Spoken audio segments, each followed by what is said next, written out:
Hello, my name is Nathan Taylor, otherwise known as Sockmatician, and this is a video tutorial to accompany the Sockmatician's double knitted brioche ebook. This particular tutorial shows you how to work the right-leaning crossed double decrease in double knitting-ish. Now you'll notice that's not double knitted brioche, it's double knitting. That's because some of the patterns in the book feature elements of double knitting, and you'll need to know how to work those when you get to them. And the ish is because we're not doing this particularly unusual decrease on purely double knitted stitches. As you can see here with this swatch, I've got a section of double knitted brioche with some decreases in it. The double knitted brioche is flanked on either side by some double knitting. And when we get to the point where all of these things converge, I've got one pair of double knitted stitches with no yarn overs, as you can see. Then I've got one pair of double knitted brioche stitches, each with their yarn overs, and the next pair of stitches are also double knitting with no yarn overs. So those are the three pairs of stitches that are going to be incorporated into this unusual decrease. It's unusual, but it's not particularly difficult. It still follows all the same rules as the double knitted version of a right-leaning crossed double decrease. It's just that we need to know what to do with these stitches that have the yarn overs in the middle. So because I'm working across here in double knitting, and this particular side of the fabric has the brown stitches for the front, so they're the knit stitches, and the blue stitches for the back, so they're the purl stitches, I'm working along, and because I'm in double knitted mode, I've got both of my yarns at the back of the work to start this whole procedure. Let's dive right in, shall we? Step 1, insert the tip of your right needle purlwise into the front of the first stitch with no yarn over, the third stitch with its yarn over, and the fifth stitch, which has no yarn over, on the left needle, missing out the second stitch without a yarn over and the fourth stitch with a yarn over entirely. That sounds like quite a mouthful, but it just means doing the following.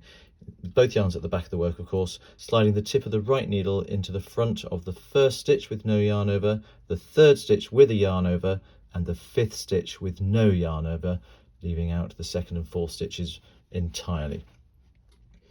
Step 2, slide the left needle out of all 5 of these stitches, and the second stitch with no yarn over and the fourth stitch with its yarn over will pop free at the back of the work.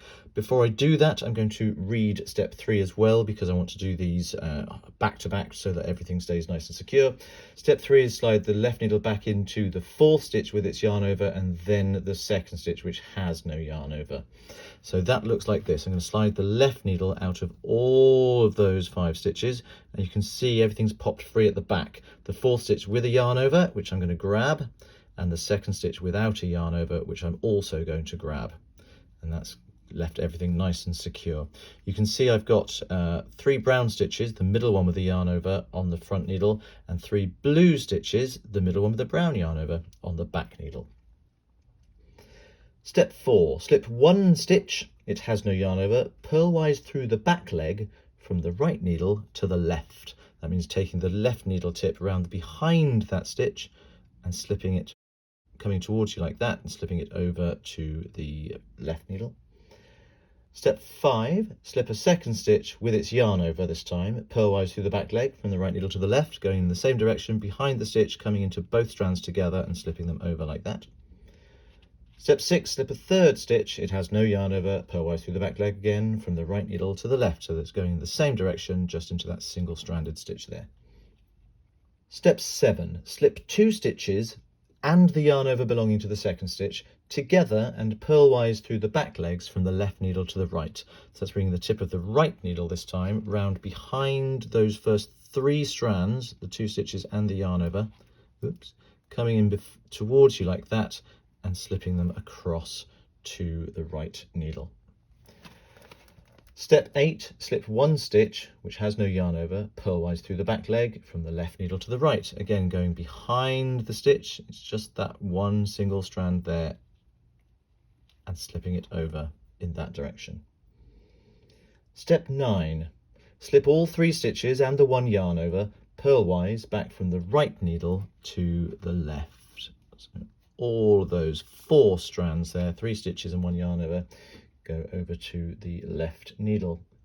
Step 10, using the colour specified on the chart, which in this case I'm going to go with the brown, knit these 3 stitches and the yarn over together. Just an ordinary knit together, not through the back legs or anything like that. Just work into all of those 4 strands and knit them together like so. Step 11, because this is double knitting, not double knitted brioche, we just bring both yarns to the front of the work, coming between the 2 needles. Step 12, slip 2 stitches and the yarn over belonging to the second stitch together and knitwise from the left needle to the right. That means bringing the tip of the right needle round in front of those 3 strands there, the stitch and yarn over combo, and slipping them knitwise over to the right needle.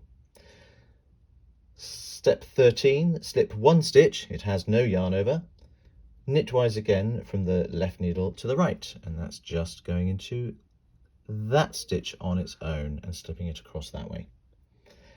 Step 14, slip all 3 stitches and that 1 yarn over, purlwise from the right needle to the left. That's going into all 4 of those strands and sliding them across like that. Step 15, using the opposite colour to the one shown on the chart. So we used the brown one on the first half, so we're going to use the blue yarn for this second part of the decrease. Purl all 3 stitches and the 1 yarn over together through the back legs. That means taking the tip of the right needle round behind all 4 strands, not forgetting that one on the end there, coming in towards you like that, and purling them together with my blue yarn, the pearl coloured yarn in this case. Step 16, to finish off, take both yarns to the back of the work, going between the 2 needles. And there we have it. And now you can continue in double knitting. And I'll get to the end of the row, and then I can show you what that looks like.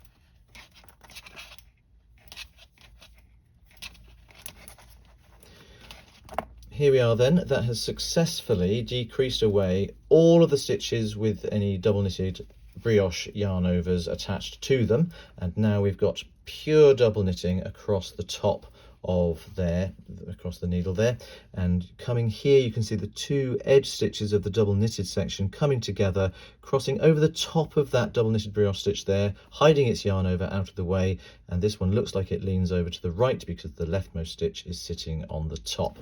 Turn it over, and exactly the same is true on the back. This time we've got the rightmost stitch sitting on top, so it gives the illusion that this one leans over to the left, but exactly the same as on the other side. We've got all double knitting across the top there. And that's all you need to know about how to work the right leaning crossed double decrease in double knitting-ish.